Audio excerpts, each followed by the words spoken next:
Aujourd'hui, je vous propose un petit exercice sur la proportionnalité. Donc en fait, le but de cet exercice, c'est de calculer une quatrième proportionnalité. Donc bien sûr, dans le cas où on sait qu'on est dans une situation de proportionnalité. Je t'invite donc à faire cet exercice, donc de mettre la vidéo en pause. Et lorsque tu auras terminé, de mettre la fonction play afin de pouvoir voir la correction avec les explications. Je suppose que tu as terminé de faire cet exercice, donc nous allons pouvoir corriger cela ensemble. Donc comme je t'ai dit au début, ici là on est dans le cas d'une situation de proportionnalité.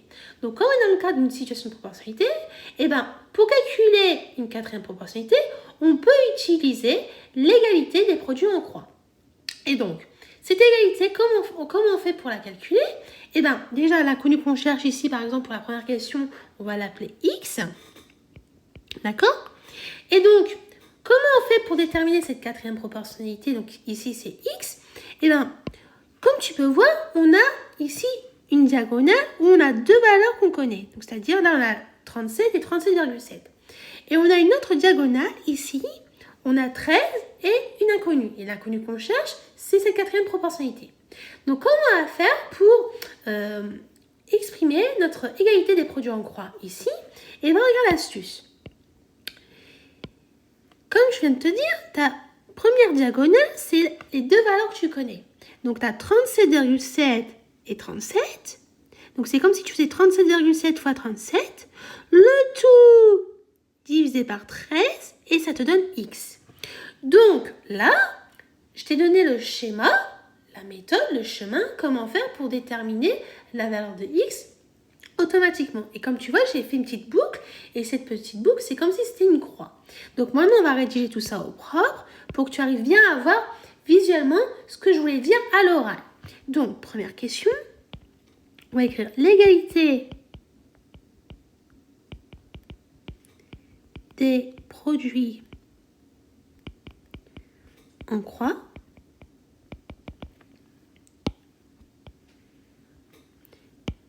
Alors, comme je viens de te dire, on fait 37 fois 37,7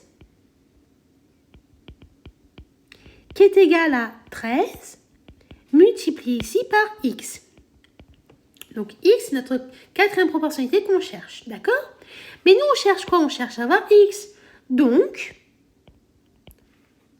x est égal à quoi? X est égal au calcul que je viens de te dire à l'oral tout à l'heure avec la petite boucle. Donc, comme je t'ai dit, tu commences à faire 37,7 fois 37, le tout divisé par 13.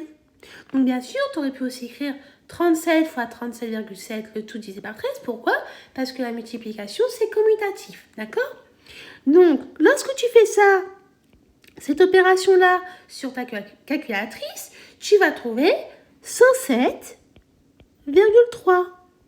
Donc ici, l'inconnu, ici, donc c'est-à-dire notre quatrième proportionnalité, ici, c'est 107,3.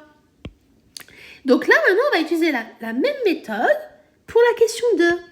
Donc ici, là, si tu veux, si on appelle notre inconnu ici y, d'accord?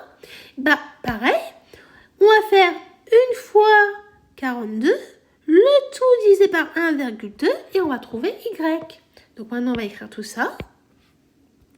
L'égalité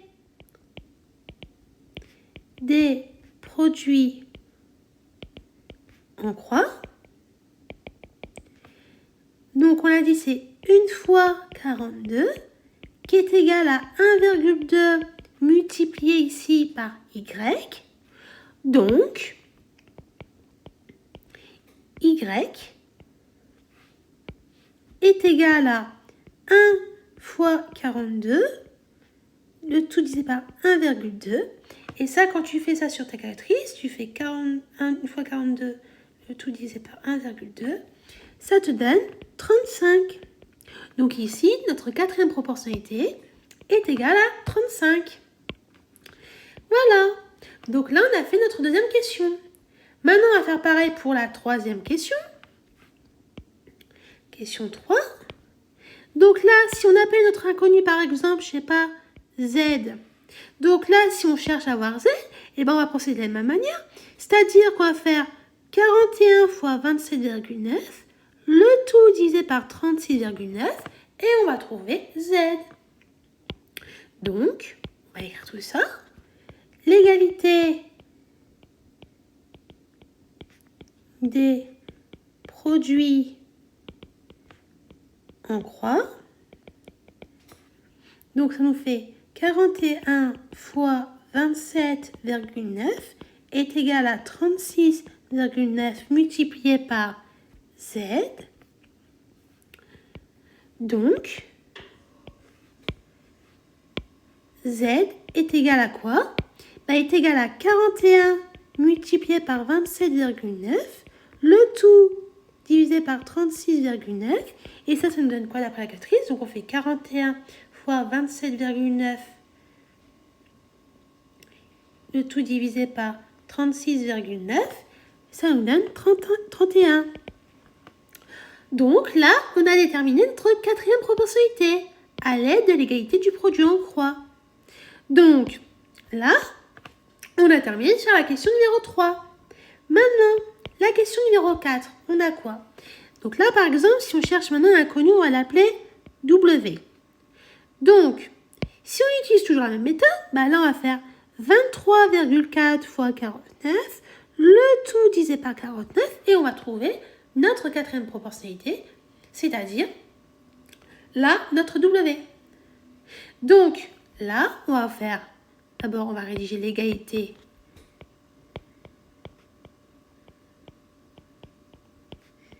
des produits en croix. Donc, on a quoi? On a dit qu'on a 23,4 multiplié par 49, qui est égal à 39 multiplié par W. Donc, W est égal à 23,4 multiplié par 49, le tout sur 39. Et si on fait ça sur notre calculatrice, 23,4 multiplié par 49, le tout divisé par 39, ça nous donne 29,4. Et là, on a déterminé notre quatrième proportionnalité. Et donc, c'est-à-dire que là, on a utilisé l'égalité du produit en croix pour déterminer notre inconnu. Ok? Voilà. Donc, comme tu as pu le constater, j'utilise toujours la même méthode. Je fais ma petite boucle et ça me permet en fait de faire mon petit schéma pour savoir à quel moment je fais une petite multiplication, à quel moment je fais une division, et ça me permet de trouver ma quatrième proportionnalité. Donc, j'espère que toutes les explications que j'ai pu te donner ont été claires pour toi, et je te dis donc à bientôt et au revoir.